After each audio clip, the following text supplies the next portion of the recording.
Hi. Oof.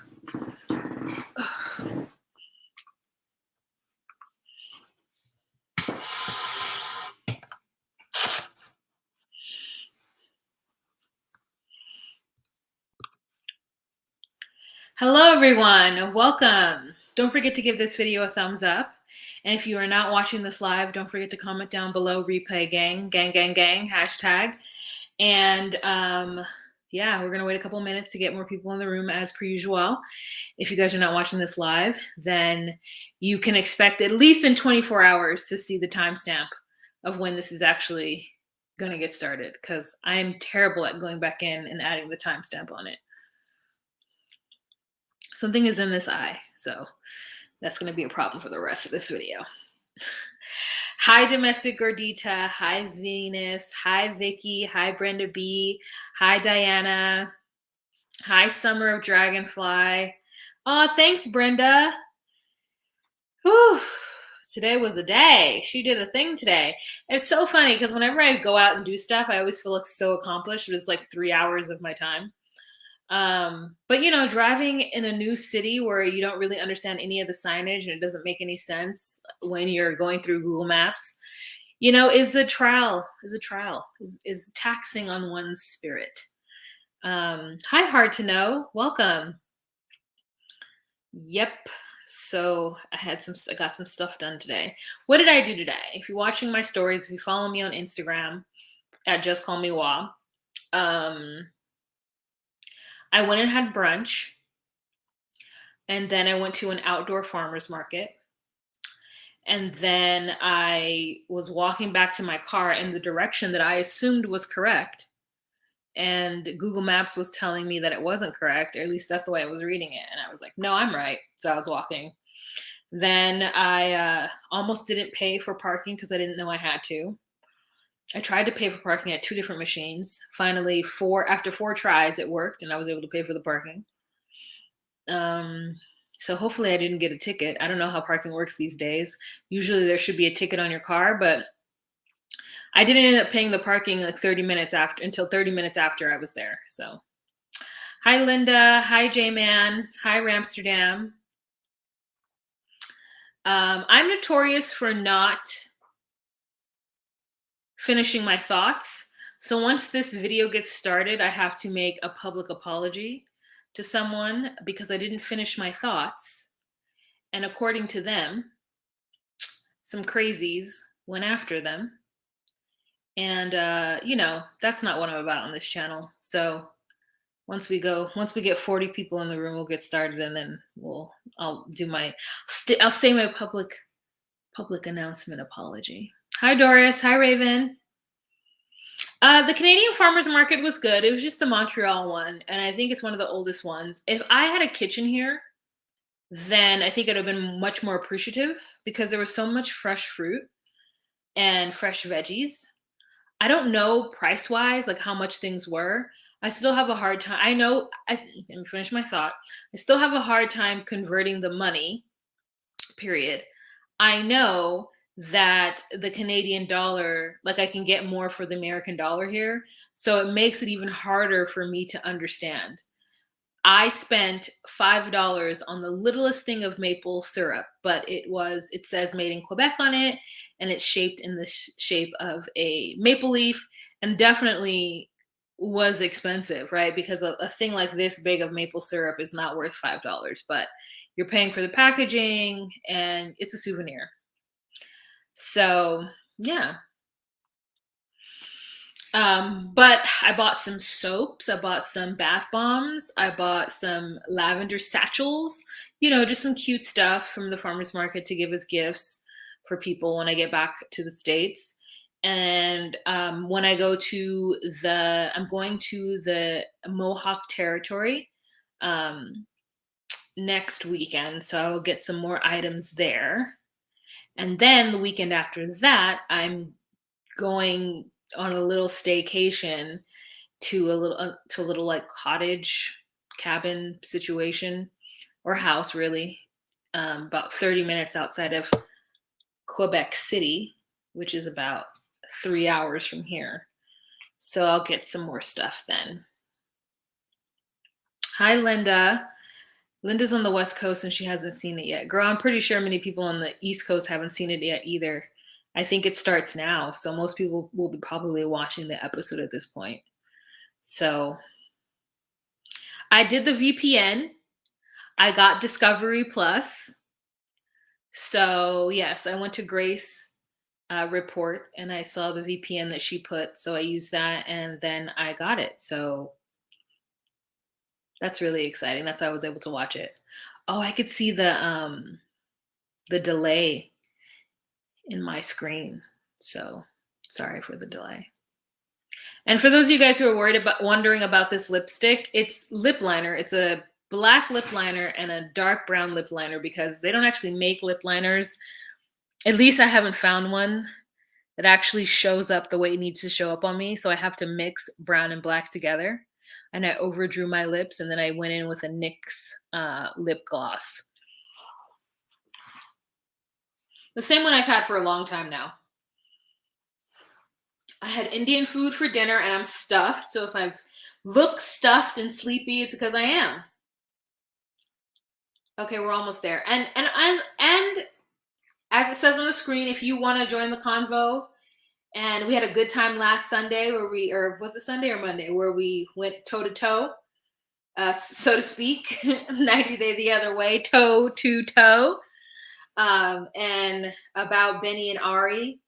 And my opinion was changed a little bit by her actions and by Pink Jeep and Reed Kicker. However, I'm still team they both suck and don't need to be together. Hi, Janelyn. Hi, Wa. By the way, if you got PayPal payment from a JML, that email, that was me. Oh, did I?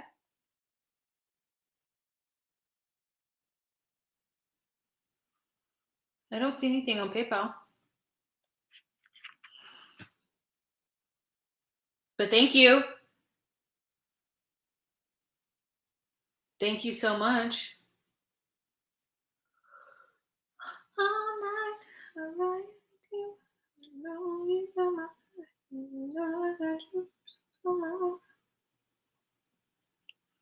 I don't see anything, but that doesn't mean I didn't get it. I do thank you. All right. Thank you. I forgot to leave a message. It was a few days ago. Oh, okay. Then I did get it. And thank you so much. Thank you. I appreciate it. Fly out to Italy on December 6th. I'll miss your lives. Oh, have an amazing time in Italy. Ramsterdam. I feel so sad that I have to go have fun. Bye, Ramsterdam. Good night. I know it's the wee hours there. Brenda Brown, thank you so much for the quick pay. Thank you for the Zelle. I appreciate it. Thank you, Brenda. I just got it. Let me take my Wi-Fi off so as to not disrupt this Wi-Fi. Ooh, working in Sicily, girl. That's exciting. That is exciting. All the best. Hey, Dedria. It's going to be a small, intimate group because I know many of you haven't watched it. So we're almost there. We're at 38 viewers. Once we get to 40, we'll get started. LP says, wow, I was late watching Love After Lockup Live and wanted to jump in here to say one thing. Stan is thick. You can't change my mind.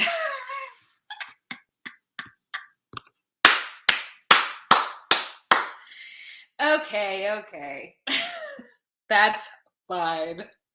I will be the one who is like, he got a little bit of something, but I don't know if I want to call the man thick. You know? Okay. Oh, Tony has done it again. Hello. Hi. Like thick down south? Yeah, they're saying that he's got a big booty for an older white man and he's got thick thighs. So they're like, he's thick. And I'm like rolling my eyes. You guys, don't forget to give this video a thumbs up. I hope that you have. Let me go on ahead and do some final touches on this, meaning that I have got to add some ads to it. you know?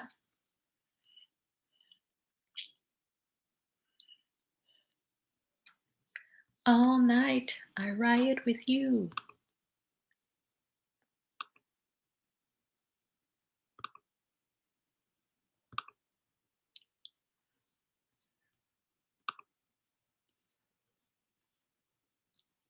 It says 43. Okay, here we go. Here we go. Let's make it an even number. So we'll get started at 11 minutes in. Hold on. Let's just get there. We've got 20 seconds to go. I watched first thing in the AM and Jenny needs to go home. Sumit is basura. Let's wait till we get there.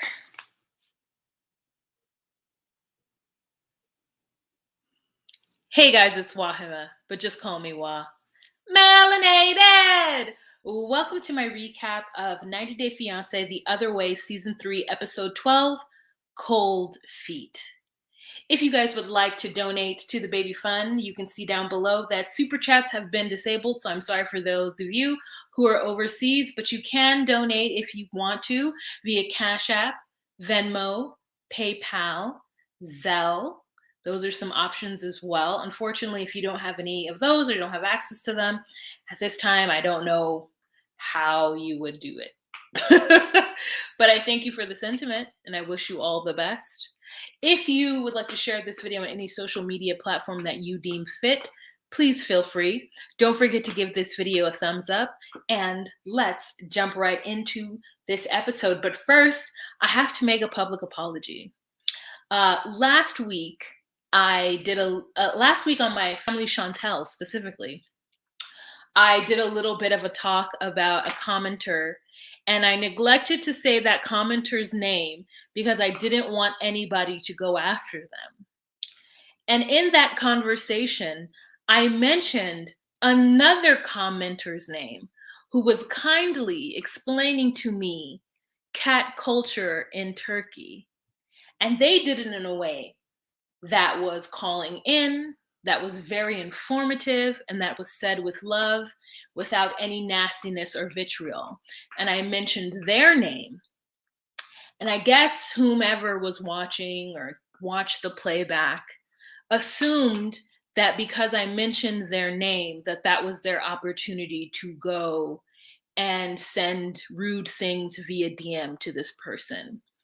And I'm not going to mention their name because the last time I mentioned their name, even though I said if I'm talking shit about somebody, I will not mention their name. So if I do mention someone's name, that means I'm not talking shit about them. But you know what I'm saying? Whatever. I mentioned their name and they got some nasty vitriol from that. And I did not mean for that to happen. I simply did not finish my thought. The thought was blank left a comment about the situation that was nice and kind. And then that person who will remain unnamed took it upon themselves to comment on the kind person's message and try to like make it seem like they were in cahoots about how terrible I was. And that wasn't the case. One person was calling in and just giving me information and being a great subscriber and commenter, and the other person was being a jackass. So because I named the kind person's name and didn't finish my thought,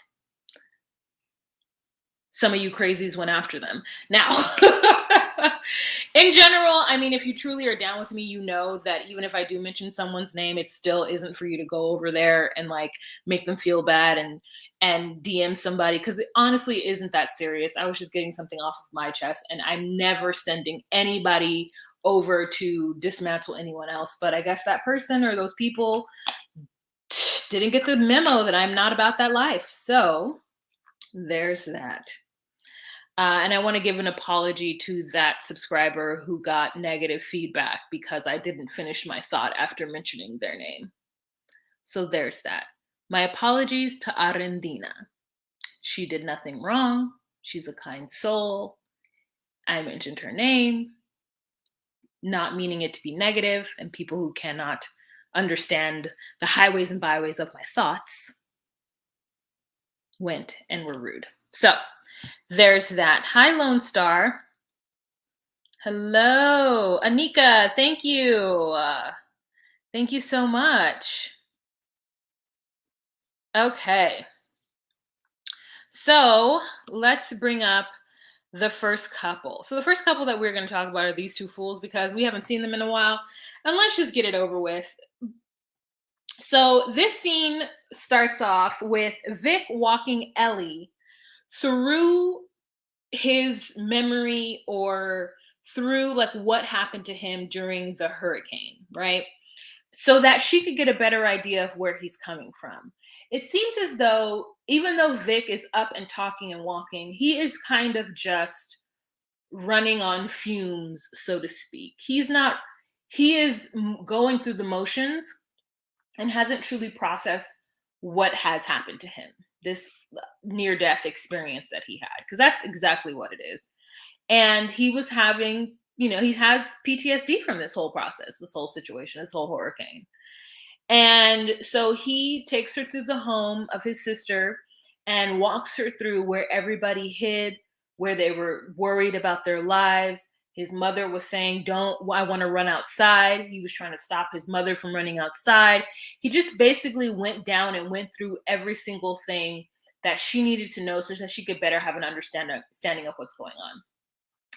And she says that she's in a place where she doesn't know how to better help him because it's hard. And here, you know what? There is a certain strength in recognizing that you are not the person to help your significant other through a trauma that they have had. And I imagine that there are a lot of military wives whose husband have seen active traumatic duty who feel the same way. Now, I don't want to compare active duty and being shot at weeks and the stress of that to the same type of thing as going through a stage 5 hurricane. But I also don't want to diminish going through a stage 5 hurricane. I just want to say that part of me feels like, and I'm going to just say it bluntly because I don't know how else to say it kindly. I feel like Ellie is a little bit of a punk because she can't help her man through this. Now, that being said, I don't know how I would be. So I don't know, but I do know that I think I would have picked up on what was going on faster than she has. The fact is that the fact that Victor has taken money from her, to me shows that he's a little bit of a punk. Like there's something simpish about him. There's something not masculine about that. And I know that that's a weird thing to say, but as somebody who has dated somebody from a Central American country and to have that person never ask me for a red cent, and then to hear of these women who have men who are asking them for all of the red and blue and pink pennies, I'm like, there is something like the masculinity or something, it gets lost for me. Like, I don't care if I'm an American and you in your mind think that I have all this money to give you. Your manhood should prevent you from asking your woman who works hard for her hard-earned cash to give you. Not that you're not working hard, but if she's not asking you to send her money, you shouldn't be asking her to send you money. I feel the same way about Ronald in South Africa. I don't care what the exchange rate is. I feel the same way about Asuelu if he were to be taking money from Kalani. I just don't feel that a man should feel comfortable asking his woman for money unless it's a dire constraint. And I feel like Vic was asking Ellie for money so he can buy himself a motorcycle. So while I do sympathize that this man has gone through a lot, there is a part of me that thinks of him as being a punk or a simp or just not masculine, right? Kind of weak. There's just a part of me that feels that way. And I can't unfeel it, no matter what he's gone through. So he's going through this, and I do feel for him, but part of me also feels like, Ellie, like if you are unable to help him through this situation and that it's hard for you, which it would be hard for me too, there's a feeling of like, well, shit or get off the pot, ma'am. you might as well leave him now. Don't go any further if you're unable to truly put aside your feelings and support him in this time. And I can see how hard it would be because, listen, this is the truth. If I had just finished giving this man $5,000 of my money to build a house and a bar and all the things in my future life, and then there's a hurricane and all of that shit gets washed literally into the sea, and then now I have to go there, fork over more money as well as emotionally take care of him, I don't know that I could do it. And I would judge myself as I got back on the plane to the United States. I would feel terrible. I would judge myself. I would not be kind to myself. And I feel like I'm feeling the same way with Ellie. Part of me is like, bitch, support this man or no. And if it's no, then go on ahead and leave. But this like tug of war with money and this tug of war with San Andreas and where to live and whatnot, like, girl, if you don't want to sleep in a tent, then just say, you know what? Things just got really hard. It was hard enough giving you all of my money. And now to give you all my money and now have to be emotionally supportive of you when you're unable to be some more emotionally supportive of me. In fact, you've never been emotionally supportive of me, but you can't now. You have a valid excuse why you can't be emotionally supportive of me. I feel it. However, I'm going to have to bow out at this moment. So, I mean, it's a lot. It's a lot. It really is.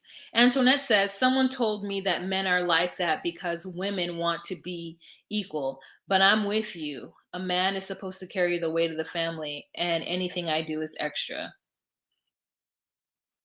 So I don't know if I feel like anything I do is extra.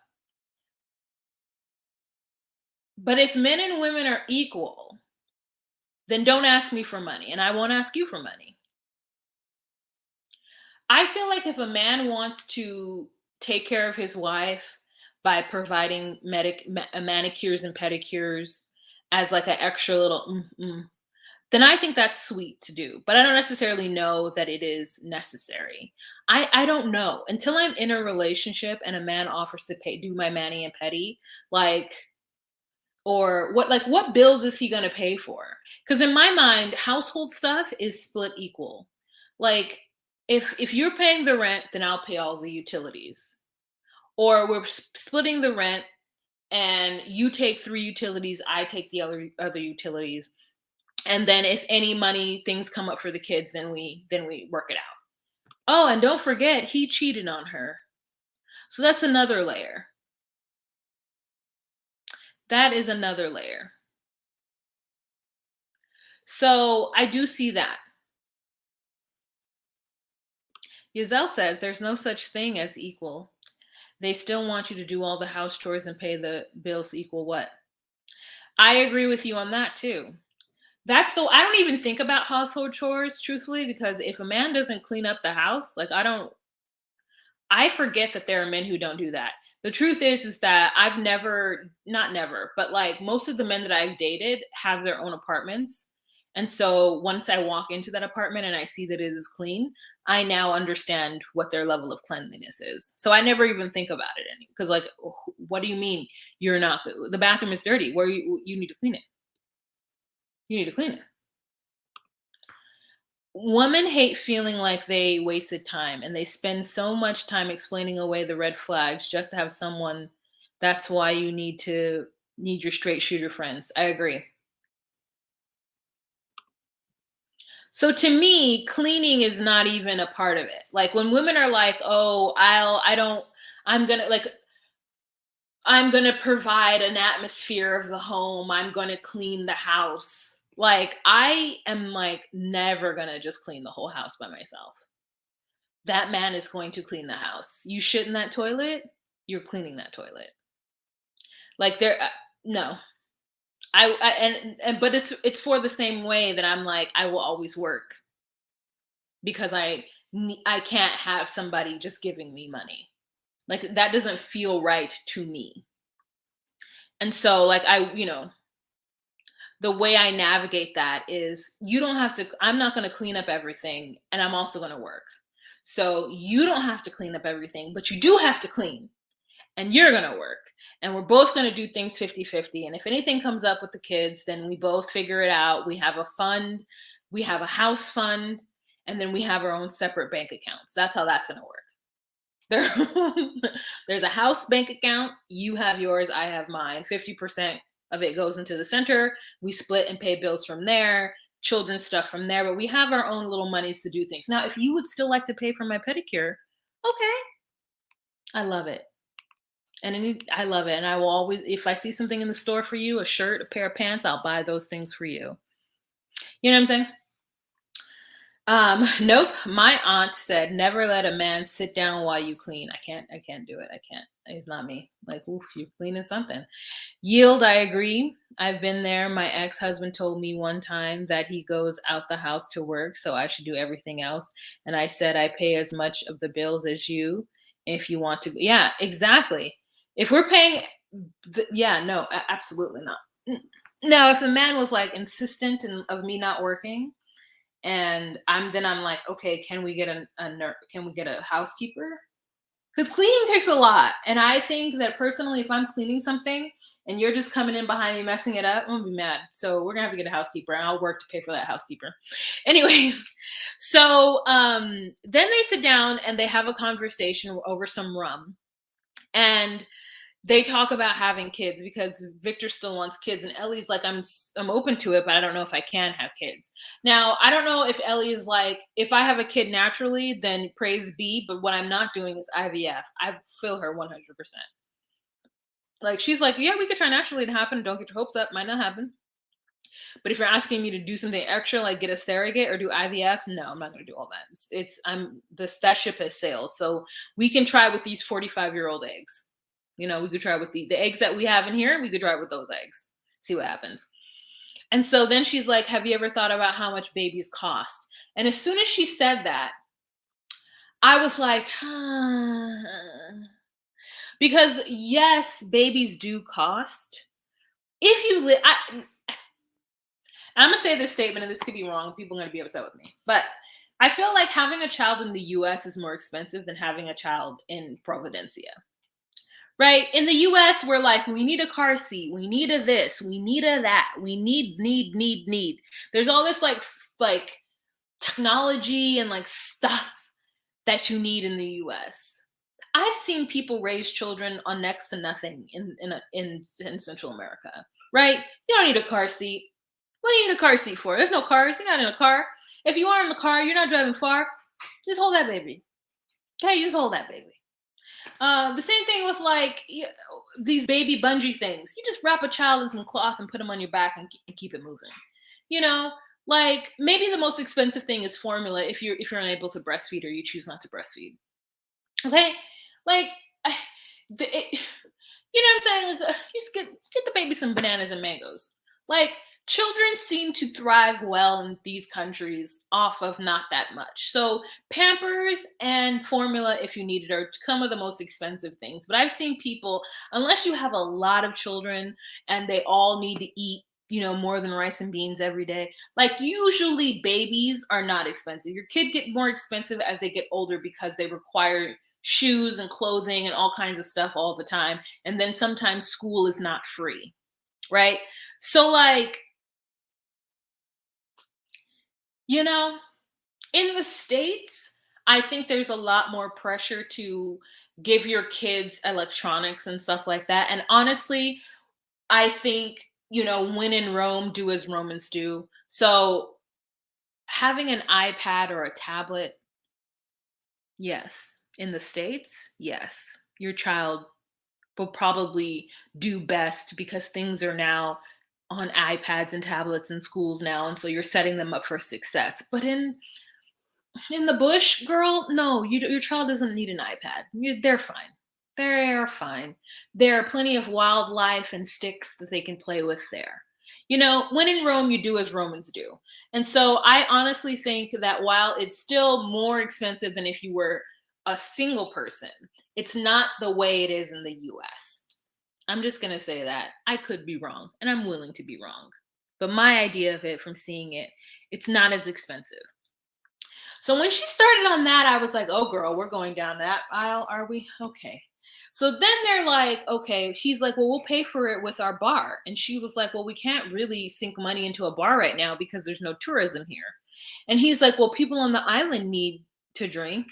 And she's like, but when tourism went away, you were asking me for money. So did you like, so tourism is a vital part of like, tourism is a vital part of our the way we're going to make money here. So I'm not going to sink my life into I'm not going to sink my life into a bar when the tourism isn't up yet. And he's like, don't worry about it. And then that's when it's like, she's like, well, someone has to worry about it.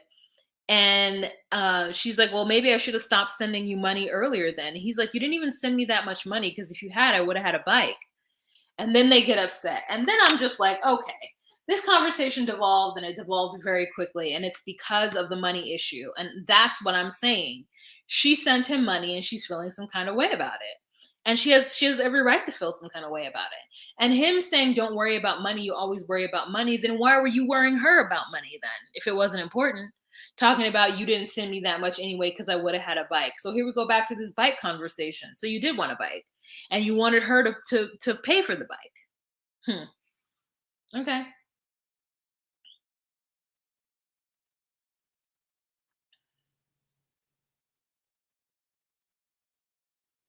Okay.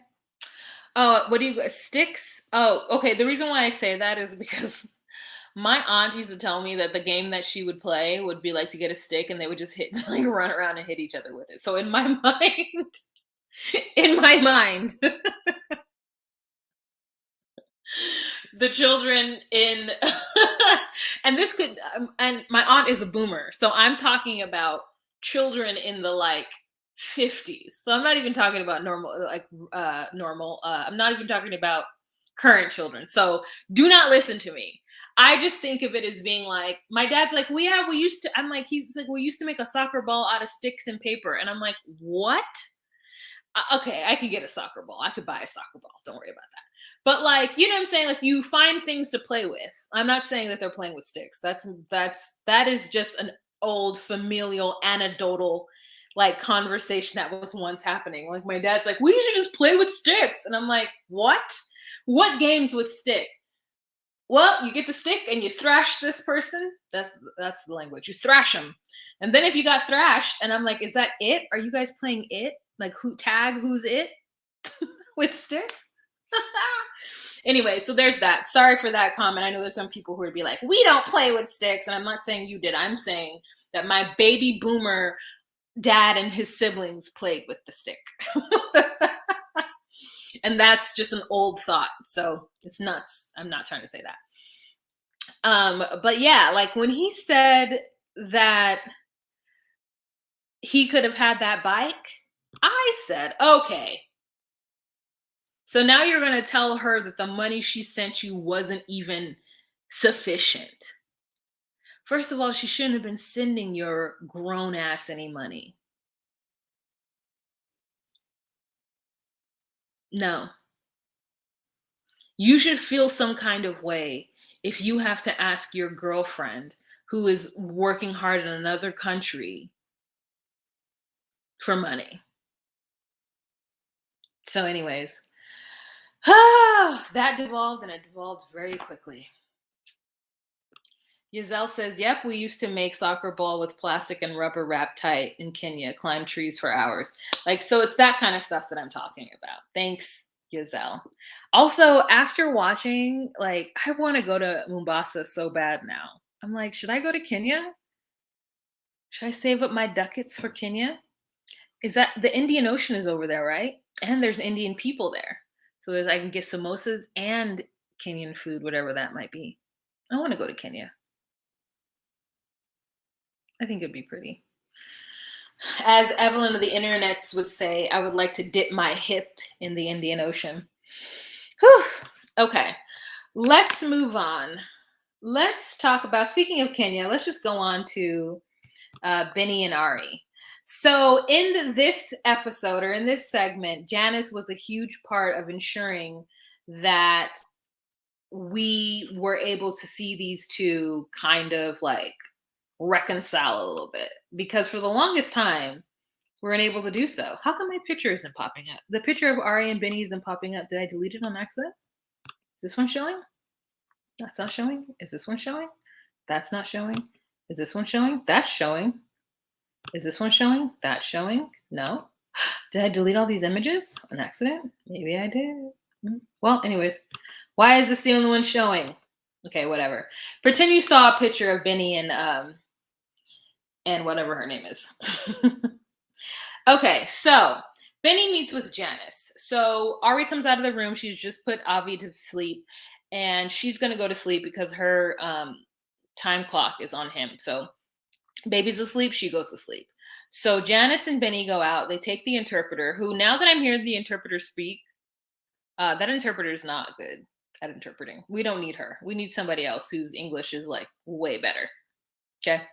She's beautiful, but we need somebody whose English is way better. So Janice basically says, you've changed. The situation changed once Ari left the house. And he says, well, we did set it up like a studio. And when you have a studio, people are going to come. And I didn't understand that because I thought to myself, what do you mean people are going to come? People are going to come if you invite them. So did the people no longer know that this was a private home? Did you change it to a business? Were they paying you to be there? Did you take the house and turn it into a studio and other people came to use the studio for studio time and they were paying you? Is that what was going on? Very confused. Oh, they all showed up? Good. All the images are showing. They weren't showing for me. Well, good. I'm glad. So she then accepts that answer from him and he says, yes, people came. And then they said, well, you've made Ari cry.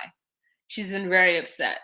And he's like, well, we have a misunderstanding because Ari just gets upset and starts to yell. And she's like, okay, well, you understand that there are some things that are not appropriate, right? That she's being told these things from people. She's like, even I've been told things. I'm not gonna tell you who, but there are people who've contacted me telling me about the goings on in this home. And he's like smiling and yes, but this is not true. And Ari believes them. And I thought to myself, but here's the truth. If somebody were to tell you that about Ari, and you had seen that she had turned your home after you left into a party zone, what would you think? And then he admits to the fact that he has lied to Ari before about his goings-ons.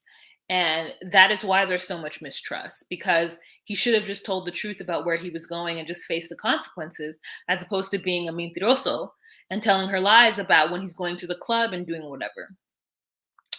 Basically, I just think that these two people don't need to be together. They don't need to be together. They need to just figure out a dual system, because Benny is not ready to be in a marriage with a woman who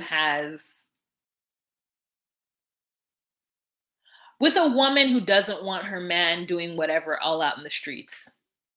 Specifically and especially if that man isn't making any money. I don't know what wife or mother of child in which you're trying to make a life with would be okay with you going to the club and not making any money. With you hanging out and spending money and doing this and that in the streets and not at home with her, with your new child. So I don't know what woman would be with Benny,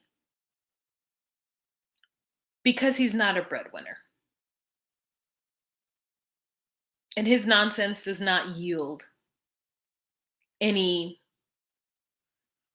There's no, I mean, the music video he did with the song he did was cute, but is he making money? What was turning their home into something different after she left making money? Venus.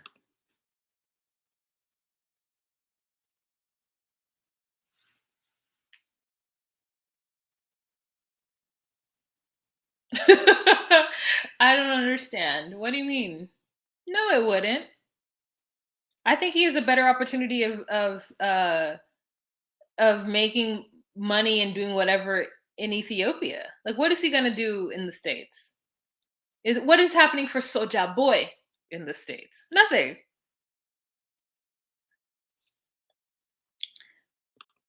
Anika says he isn't a breadwinner. He's a dingaling slinger. That is great. Good for you. That was a good one, Anika. Good for you. He isn't a breadwinner. He's a dingaling slinger. Great. Heck, he'll make big cam. Oh yes, you're right. You're right.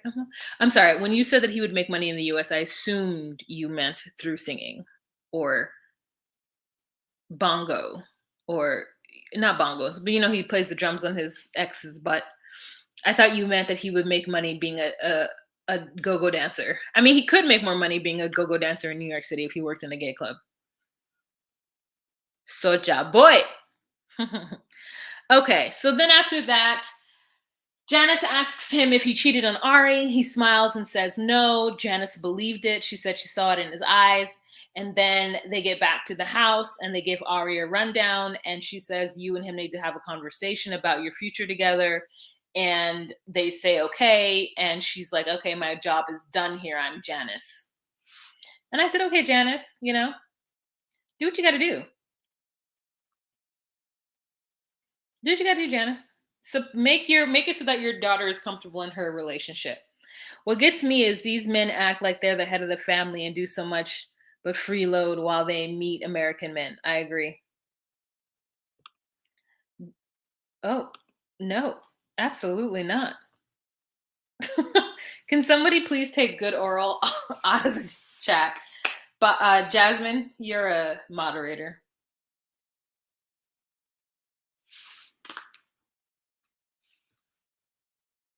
Read my previous comment, please, says Antoinette. I did.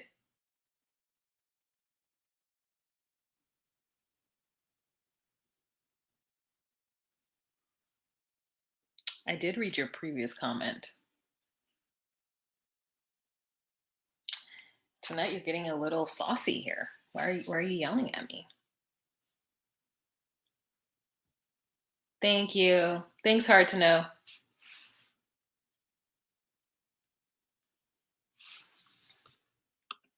I thought the same too, Anika. Okay. So it looks like they're going to be okay, I guess, because of the dad, like whatever. I mean, because of Janice, but whoever. Okay. Now let's move on to Kenny and Armando.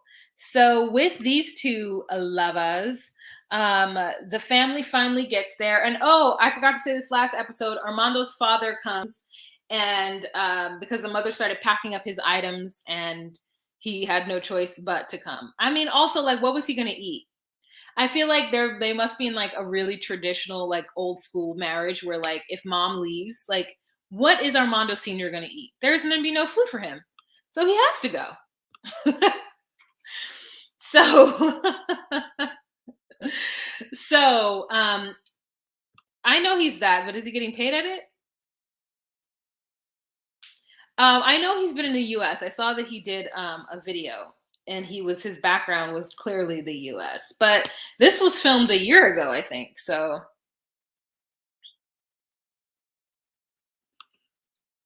no, the one before that, just trying to get my comment seen.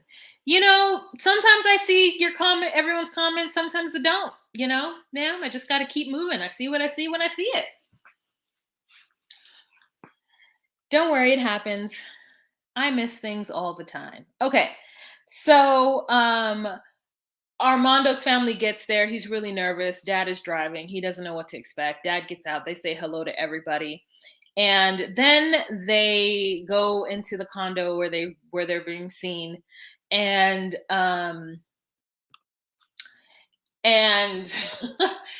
Dad's like, I need some fresh air. So he immediately goes up and out and like does whatever. And Armando's like, okay. And then his sister and his mothers take out their dresses, which look so good. Mother's wearing like a beautiful gold like situation, like lace situation. All the other girls are wearing red, like sequin on top, and I love it. Ooh. Armando Sr. would have ate out and made quesadillas or microwaved whatever Armando's mom left for him pre-made. It's so funny. So there was that little awkward moment where Armando Sr. didn't really say anything, right? Then later on, we've got all of rest of Kenny's kids come. Okay, we've got Bryson, we've got Taylor, we've got Cassidy, and we have the one that's already there with Koopy. And remember, we met Cassidy earlier on in the season, and then the families meet. So it's like a coming together of the familias, and they're all trying to talk to each other. Armando's dad says, "When is the baby gonna be here?" Or he says something, and she's like, "I don't have a baby, not yet. The baby's coming later." And I said, "That's what that man is asking you. However his English happened, he's asking you, when is the baby due?" And she completely did not get that. That's what he was asking. I was like, good on Armando Sr. Like, he really did try to say, okay, you said that in English. Okay, I get it. And so then they had tacos, and I wish that I was there so bad.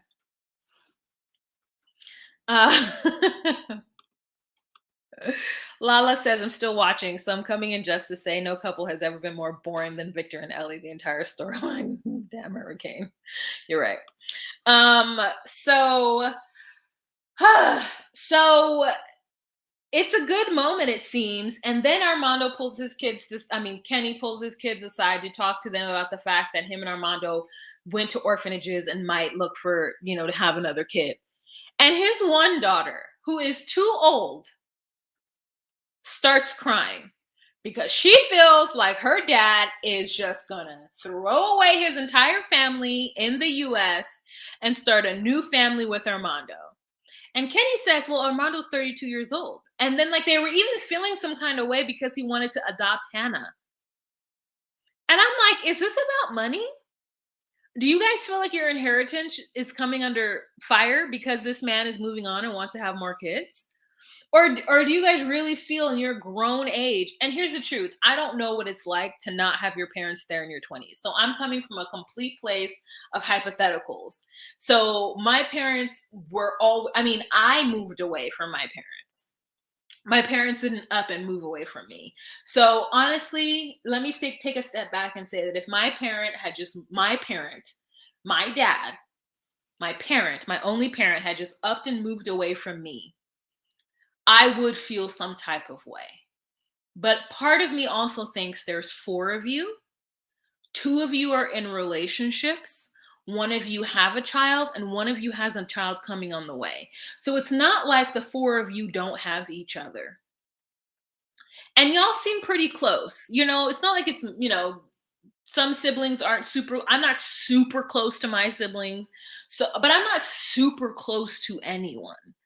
So I don't know what it would be like to have someone whom I depended on, leave me. Except for my dad. I depend on my dad, but even though he fights me to the tooth and nail. But I know emotionally, I depend on him emotionally to be there for me. But I don't know, I haven't had the luxury of feeling like my siblings or my family, I don't feel that. I don't feel whatever it is that Taylor feels from her parents. I don't feel that. So I'm like, if people just up and leave, they leave. You're born alone, you die alone. So there's a part of me that feels that way, or that, and it's not personal. It's just the way I feel. I feel like I'm alone most of the time, and alone in everything I do and my thoughts and whatever. So I don't know what it feels like, but I'm a little bit guys, why don't you want this man to move on? Not move on. That's the wrong way. Why are you so upset this man wants to have kids with his younger partner? How does that, to me, they sound like 7-year-olds. Are you going to forget about us? No, he's not going to forget about you guys. And I'm like, how hard is it for y'all to get to Mexico? How hard is it for y'all to fly to Mexico once a year? And how hard is it for him to fly to to fly to US once a year? Why do you guys act like you're never going to see these people?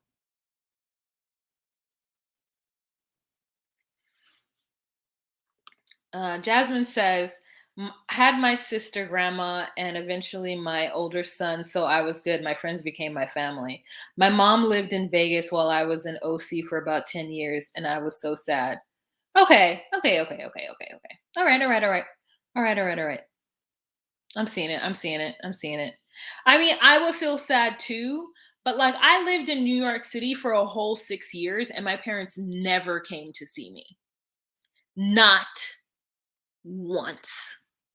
The only person who came to see me was my brother. One time. And it was New Year's between 2014 and 2015. Like, I just feel like my family doesn't think about stuff like that. And so for me, like, if my parents were to move to like South Carolina, my choices are move with them or don't. Like, so like, and I mean, and here's the truth, I don't know what it would feel like if my one parent, my father, were to find love and then pick up and move to be with that person. I don't know what that would feel like. However, if he wasn't financially supporting me in any way, then it wouldn't matter because I would still be able to live my life because the assumption is that I do have my friends.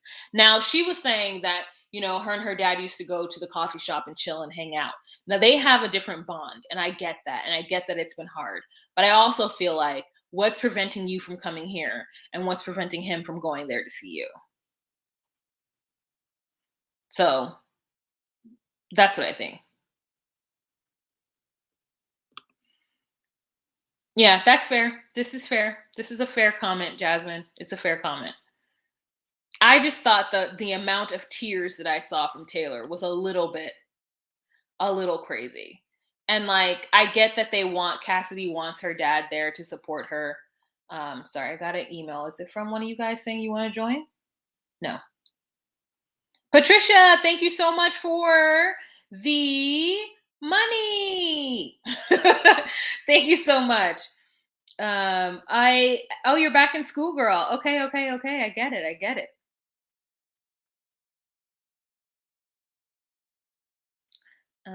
Jasmine, London would like to say hi. Who's London?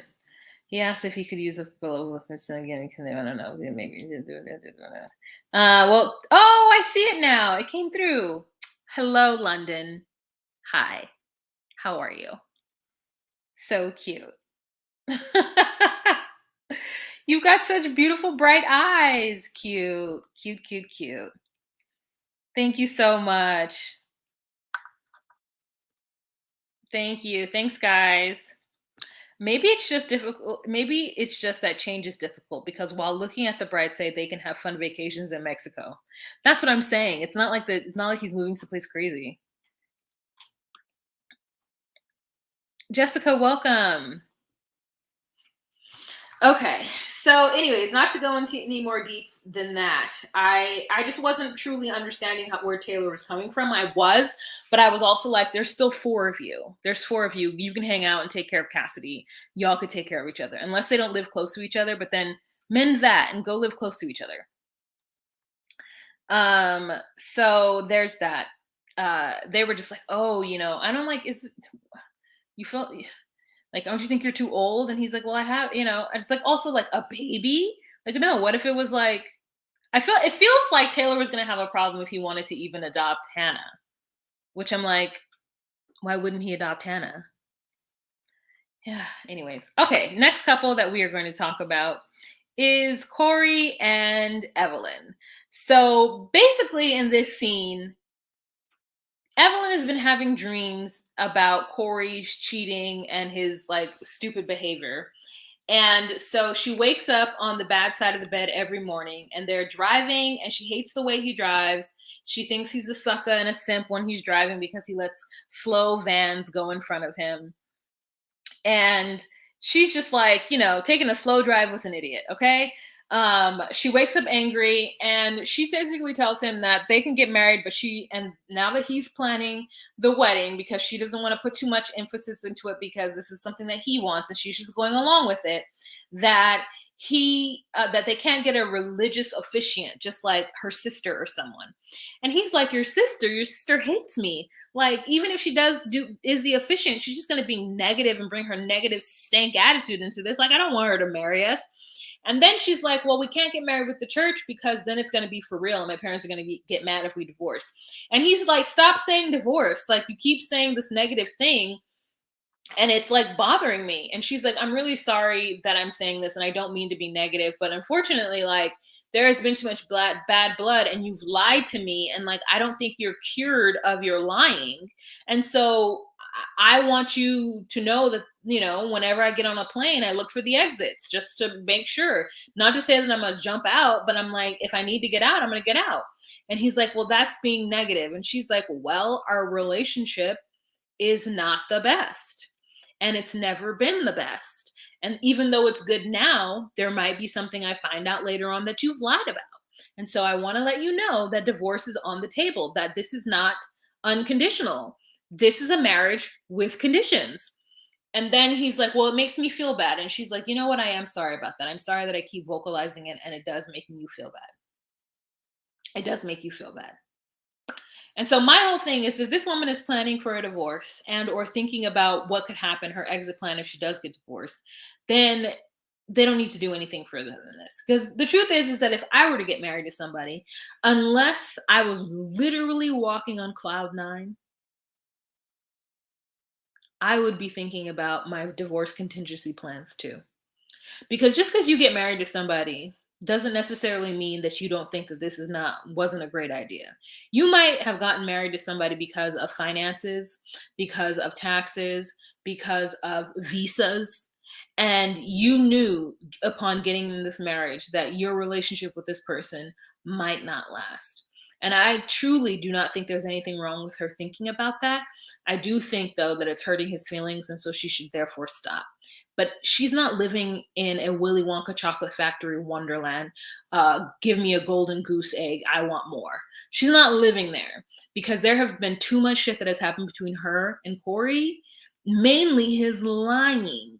That person who pathologically lies is not going to stop pathologically lying. So yes, she did marry him because she loves him and she didn't want him to get kicked out of the country.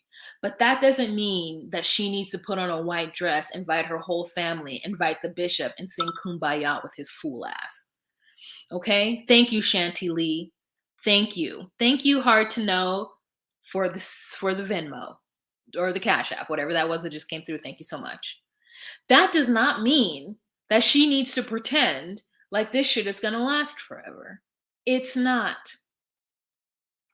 It's not. Because he's a liar, and he's been lying to her on and off for years.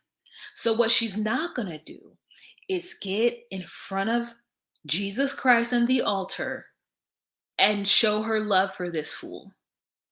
Because her love and that marriage in that courthouse is what their relationship is like. It's very indicative of it. Now, truthfully, for me, I would marry under those circumstances too, because it doesn't mean that much because you can get out of it. Now, if I invite my family, listen, if I ever get married and you see me crying at the altar, know that 50% of the reason why I'm crying at the altar is because I'm making a declaration of love in front of all these people, and I would be so embarrassed if it didn't last. So I'm crying because I'm actually terrified out of my mind that I am in front of people declaring my love with the chance that it could fuck up and not make me not be good at the end. I think that's the most embarrassing thing ever. These people who spend all this money on these weddings and do all this stuff and like whatever, and then it turns out that, you can't hokey pokey and figure it out, and that's embarrassing. Now, and I'm not saying that they should be embarrassed. I'm saying that I would be embarrassed. Like, if I ever get married, part of me wants to just go to the courthouse and not tell anybody. Just because I would be so worried about, like, the embarrassment of divorce. And I see where she's coming from, especially with the person she's married to. Now, if I got married to somebody and I was on cloud nine and I never thought anything negative was ever happening and I would be so excited for this thing, then yes. But I'm not a fool. I don't fake myself into believing into stuff that isn't true. So there's that.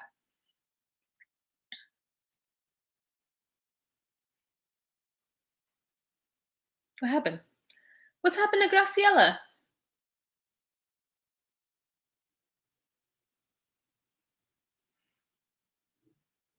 Anyways, hello everybody.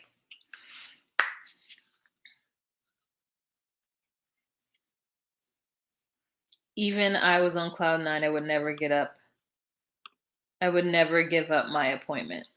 Even I was on cloud nine. I would never give up my appointment. Okay.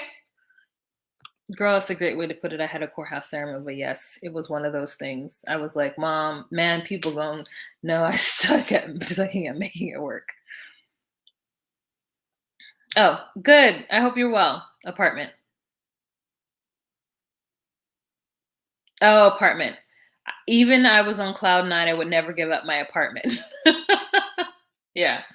I mean, that's just me. Like, I'm too old for to spend so much money on a wedding to have, like, if I even have an inkling of a doubt that this person is faithful to me, or they've lied to me, or there's been some problems, we're not getting married publicly.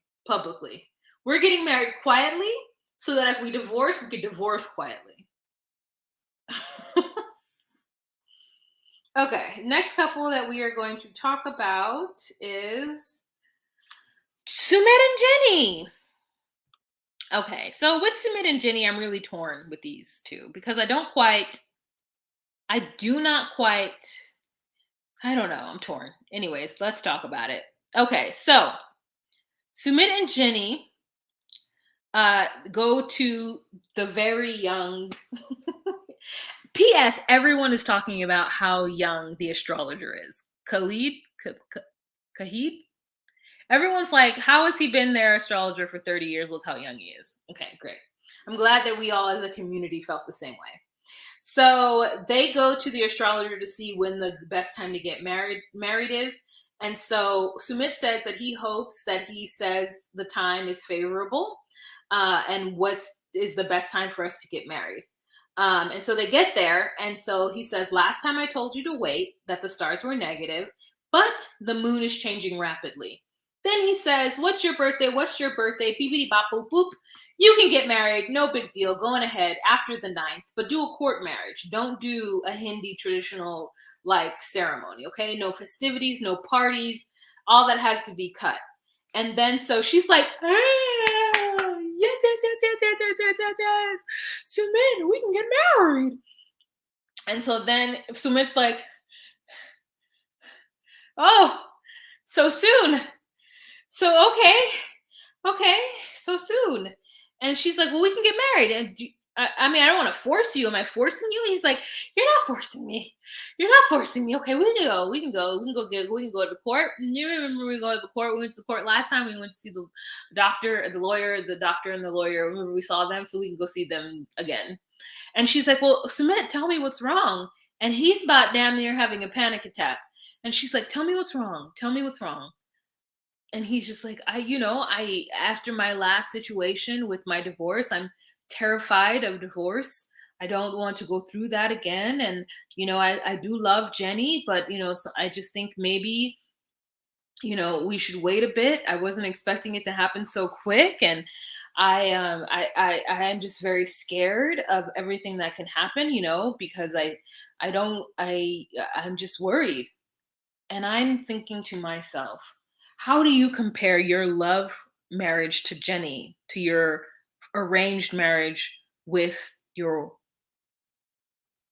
ex-wife?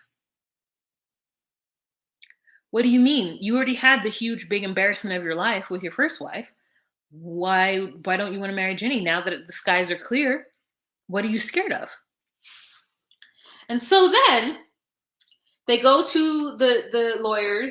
And the lawyer tells them that if they don't do a ceremony with the church or with, the community, then they'll be applying for a different kind of marriage. And so he says that in India, if you get married with the institution and that institution then gives the court the papers, then that happens a lot smoother and a lot better than if you go straight to the courts. And I'm like, oh, do the institutions need to co-sign your love or like whatever? So that's interesting. So he says that you have to apply for the marriage certificate or apply for the marriage, whatever, and that can take months to happen. So we can do it that way, but we do understand there's visas and stuff coming up, so we need to get on this. And so they both take the documents for it, and they fill it out and turn it in, and then Jenny is beside herself with happiness, is right, because this has now finally happened. So the next day, or a couple days later, Sumit is going to go to an internet cafe to call his friend who lives in Dubai. And so the friend knows everything about Jenny. And so he goes to this friend to talk to the friend about their relationship. And he ends up telling the friend that later that night, he called the lawyer and told the lawyer not to file the papers. And he didn't tell Jenny.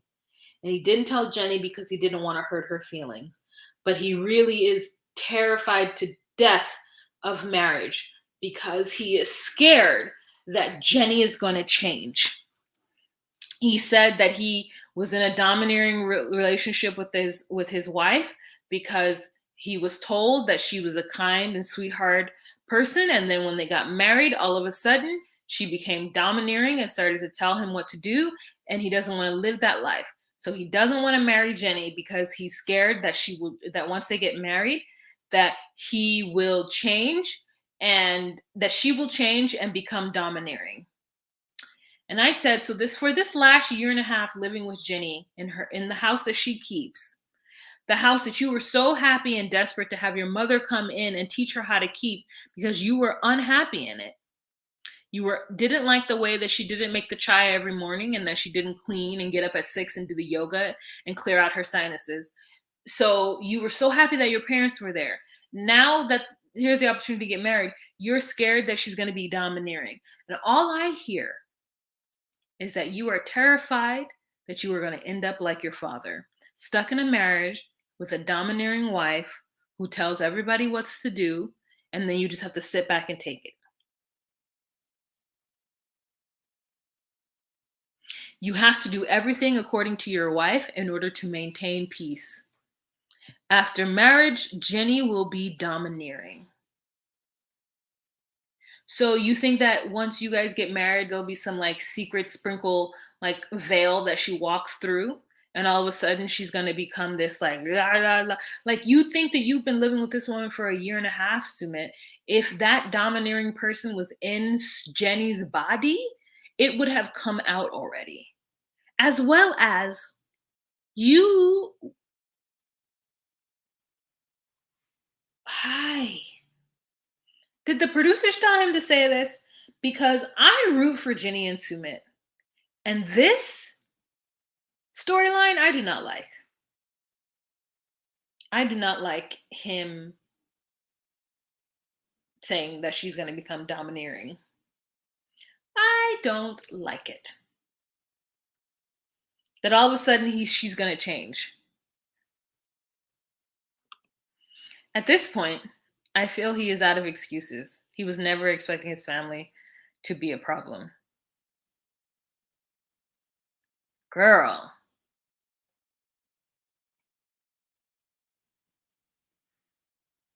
Jenny has never been domineering.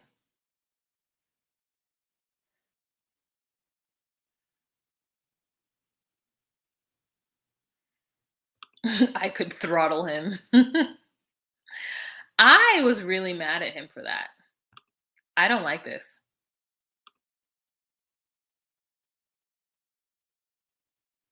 Like, I just feel bad for Jenny at this point. I don't like this storyline. Like, at first I was like, why do they need to get married? But then I was like, her visa, but now there's nothing in the way. And he's saying that he's just worried that she's going to become domineering. I don't like it. No me gusta.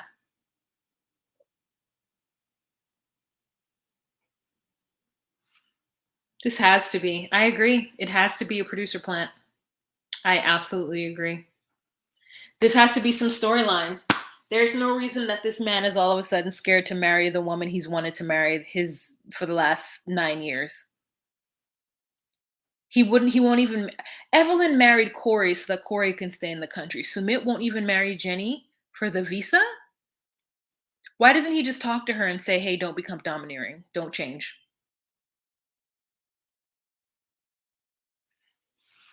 Mm-mm, mm-mm. Well, you guys, that's the end of this live. I had to keep it short because I have to go to work tomorrow and I got some stuff to do before I go to sleep. It's 9:22 p.m. here on the East Coast and I'm tired. But I'm really more so tired of Sumit. Like I am mad at this whole situation. It sucks and I feel bad for Jenny and I don't want her to be in this situation and unfortunately she's in it. So all right. You guys all finish watching the episode. Come back and watch this video. Let me know what you guys think in the comment section below. And I hope that you guys have a fantastic week. I will see you probably Tuesday for the Family Chantel. Uh, so watch that on Discovery Plus on TLC, wherever you can watch it there. And yeah, you guys have a fantastic week. Remember to be you, be true, and find your place. Bye.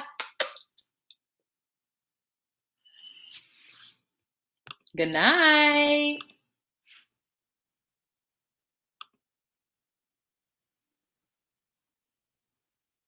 Did it end? Having trouble connecting. Please check your internet. What do you mean? I just want to end it.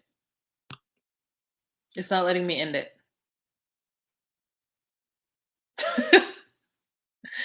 This is so weird. I don't understand what's happening.